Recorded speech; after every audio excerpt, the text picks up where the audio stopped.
జంట నగరాల్లో అక్రమార్కుల గుండెల్లో హైడ్రా గుబులు పుట్టిస్తూ ఉన్న నేపథ్యంలోనే గత 3 రోజులుగా ఈ హైడ్రా మీద అసదుద్దీన్ ఓవైసీ విరుచుకుపడుతూ ఉన్నారు. ఈ హైడ్రా తీరు మీద ఆయన అసహనం వ్యక్తం చేస్తూ ఉన్నారు. నాగార్జునకి చెందినటువంటి ఎన్ కన్వెన్షన్ను కూల్చివేయడంతోనే అసదుద్దీన్ ఓవైసీలో భయం మొదలైందా, లేదంటే ఈ జంట నగరాల్లో ఎఫ్టిఎల్ లేదా బఫర్ జోన్లో ఈ అసదుద్దీన్ ఓవైసీకి సంబంధించినటువంటి అక్రమ నిర్మాణాలు ఏమైనా ఉన్నాయా, అందుకే ఆయన హైడ్రాని వ్యతిరేకిస్తూ హైడ్రా మీద అసంతృప్తి వ్యక్తం చేస్తున్నారా అనే దాని మీద మనం విశ్లేషణ చేసుకునేటువంటి ప్రయత్నం చేద్దాం. ఇప్పుడు మనతో ఉన్నారు ప్రముఖ రాజకీయ విశ్లేషకులు, ప్రముఖ సీనియర్ జర్నలిస్ట్ దుర్గా వడ్లమణి గారు. వారితో మాట్లాడదాం. దుర్గా, నమస్తే. నమస్తే అండి. జంట నగరాల్లో అక్రమ నిర్మాణాలు ఏవైతే ఉన్నాయో వాటిని నేల కూలుస్తూ ఉంది హైడ్రా. ఈ నేపథ్యంలోనే హైడ్రా మీద అయితే భిన్న స్వరాలు వినపడుతూ ఉన్నాయి. కొంతమంది ఏమో హైడ్రాని స్వాగతిస్తూ ఉంటే మరికొంతమంది హైడ్రాని వ్యతిరేకిస్తూ ఉన్నారు. హైడ్రాని వ్యతిరేకిస్తూ ఉన్న వారిలో అసదుద్దీన్ ఓవైసీ ఒకరు. ఆయన గత 3 రోజులుగా ఈ హైడ్రా మీద విరుచుకుపడుతున్నటువంటి నేపథ్యంలో ఏంటి అసలు ఎన్ కన్వెన్షన్ని కూల్చివేసినటువంటి నేపథ్యంలోనే అసదుద్దీన్ ఓవైసీ భయపడుతున్నాడా? నాగార్జునకి అసదుద్దీన్ ఓవైసీకి ఏదైనా సంబంధాలు ఉన్నాయా, లేదంటే ఎన్ కన్వెన్షన్కి అసదుద్దీన్ ఓవైసీకి ఏదైనా సంబంధాలు ఉన్నాయా? ఇవన్నీ కాదు అంటే ఎఫ్టిఎల్ లేదా బఫర్ జోన్లో అసదుద్దీన్ ఓవైసీకి సంబంధించినటువంటి అక్రమ నిర్మాణాలు ఏమన్నా ఉన్నాయా, అందుకే ఆయన హైడ్రాని వ్యతిరేకిస్తున్నారా అంటే ఏం చెప్తారు?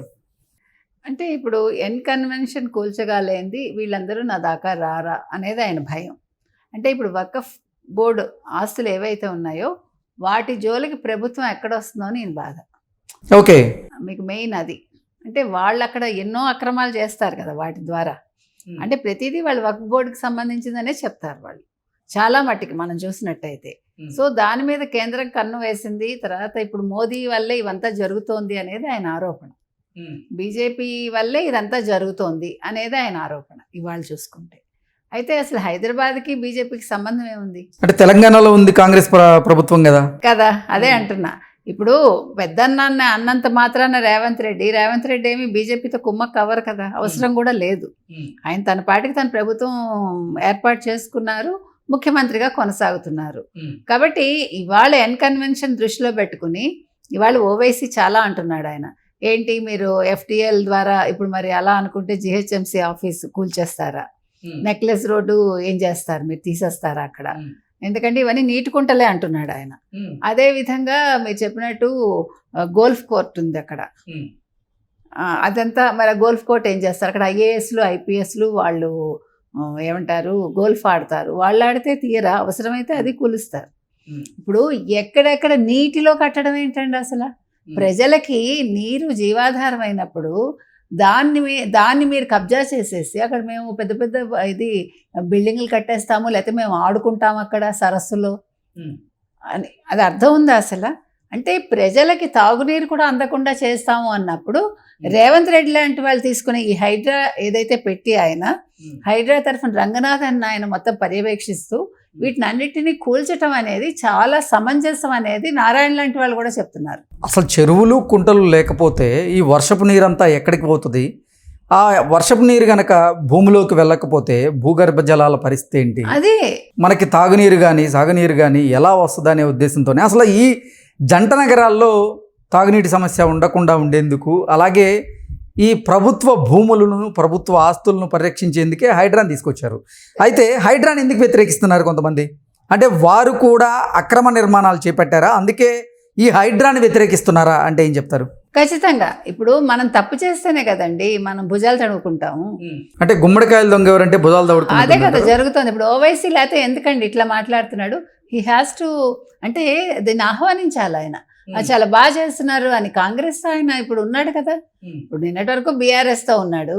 అంటే మంచి జరిగితే మీరు మెచ్చుకోరా, అంటే మీ దాకా వస్తుందని మీరు భయపడతారా? అంటే అసదుద్దీన్ ఓవైసీ ఈ హైడ్రాని వ్యతిరేకిస్తున్నటువంటి నేపథ్యంలో దీంట్లో 2 కోణాలు వినపడుతూ ఉన్నాయి. ఒకటేమో ఈ ఎన్ కన్వెన్షన్కి అసదుద్దీన్ ఓవైసీకి ఏదైనా సంబంధం ఉండుంటుంది అనేటువంటి వార్తలు ఆ తెరమెనికి వస్తూ ఉంటే, మరొక కోణమేమో లేదు ఎఫ్టిఎల్ లేదా బఫర్ జోన్లో అసదుద్దీన్ ఓవైసీ అక్రమ నిర్మాణాలు ఏమైనా ఉండుంటాయి, అందుకే ఆయన హైడ్రాని వ్యతిరేకిస్తున్నారు అనేటువంటి మరో కోణం ఇప్పుడు తెర మీదకి వస్తూ ఉంది. ఏంటి ఈ రెండిట్లో దేంట్లో వాస్తవం ఉందంట? అంటే మీరు చెప్పినట్టు ఎన్కన్వెన్షన్కి ఆయనకి సంబంధం ఉందో లేదో మనకి తెలియట్లేదు, కానీ ఎఫ్టీఎల్ కావచ్చు, బఫర్ జోన్ కావచ్చు, ఖచ్చితంగా కొన్నైనా ఆయన అక్రమ నిర్మాణాలు నిర్మించి ఉంటారు. లేకపోతే ఇంత అంటే ఎన్కన్వెన్షన్ని కూల్చివేసిన తరువాతే ఈ అసదుద్దీన్ ఓవైసీ గారు ఎక్కువగా హైడ్రాని వ్యతిరేకిస్తూ ఉన్నారు, హైడ్రా మీద విరుచుకుపడుతూ ఉన్నారు. అదేనండి, ఇప్పుడు నేను తప్పు చేస్తేనే కదండి దాన్ని నేను ఒప్పుకోను. అది నా దాకా వస్తే, ఇప్పుడు అంత పెద్ద ఎన్కన్వెన్షనే కూల్చేశారు, అన్ని కోట్లు సంపాదన ఇస్తోంది కదా, అదొక బంగారు బాతుగుడ్డులాగా నాగార్జునకు చెప్పాలంటే. అంటే చాలా ఆస్తులు ఉండే, అది వేరే విషయం, బట్ ఇది ఒక బంగారు బాతుగుడ్డు కదా. ఇప్పుడు ఆ బాతుగుడ్డే లేకుండా అయిపోయింది. మరి నా దాకా వస్తే, అందుకనే ఆయన ఇవన్నీ తీసుకొస్తున్నాడు.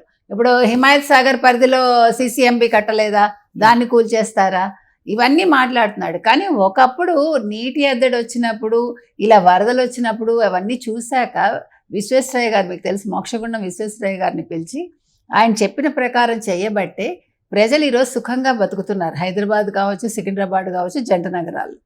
మీరు ప్రజల సుఖం ఆలోచిస్తారా, మీ వ్యక్తిగత ప్రయోజనాలు ఆలోచిస్తారా?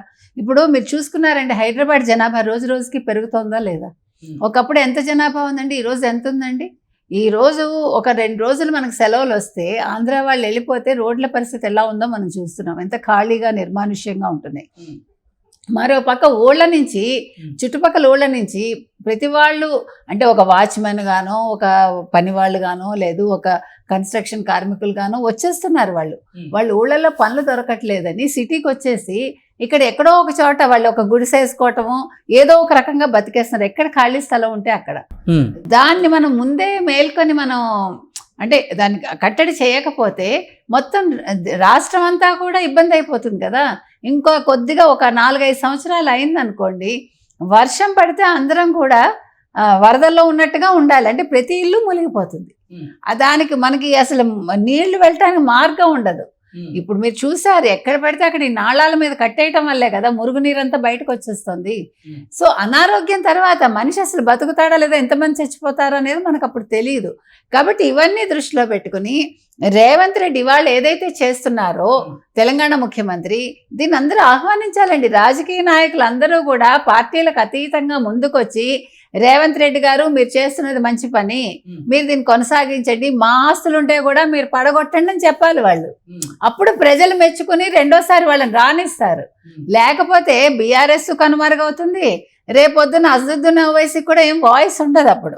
నిజంగా ఇప్పుడు అసదుద్దీన్ ఓవైసీ కనుక అక్రమాస్తులు ఉంటే రేవంత్ రెడ్డి వాటి మీద వెంటనే దృష్టి పెట్టాలని మనం కోరుకుంటున్నాం. దుర్గవట్లమణి గారు, అంటే అసలు ఓవైసీ బ్రదర్స్ కానీ లేదా వారి బంధువులు కానీ పాత బస్తీలో ఉన్నటువంటి చాలా చెరువులను, కుంటలను వారు కబ్జా చేశారు.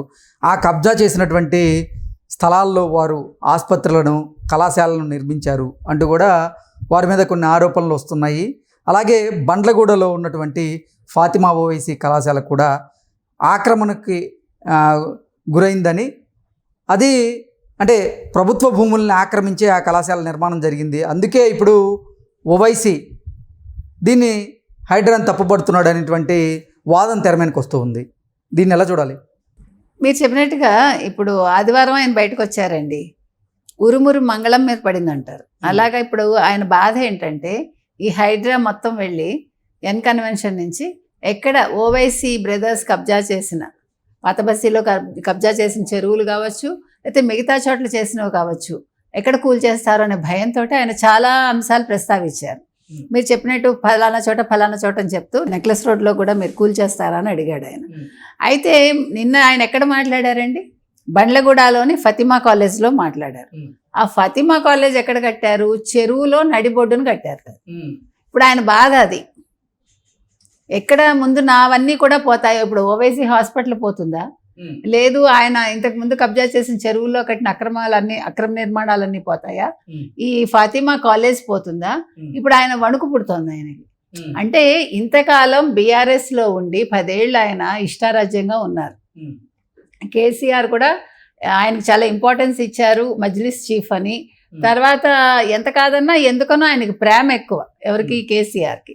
కానీ రేవంత్ రెడ్డి చాలా దూకుడుగా ఉన్నారు. నువ్వు ఎవరైతే ఏంటి, ఇప్పుడు అక్రమ కడ్డాలని కూల్చేస్తా అన్నారు కాబట్టి ఈ విషయంలో ఆయన కంగారు పడుతున్నారు. అందుకే ఆయన ఇవన్నీ ప్రస్తావనలు తెచ్చారు. అంటే నాది వదిలేసి మిగతా అన్నీ మాట్లాడుతున్నాను నేను. అది ఓవైసీ చేసిన పని. కాబట్టి త్వరలో ఓవైసీకి కూడా చుక్కలు కనిపిస్తాయి. ఓకే అండి, థ్యాంక్ యూ సో మచ్.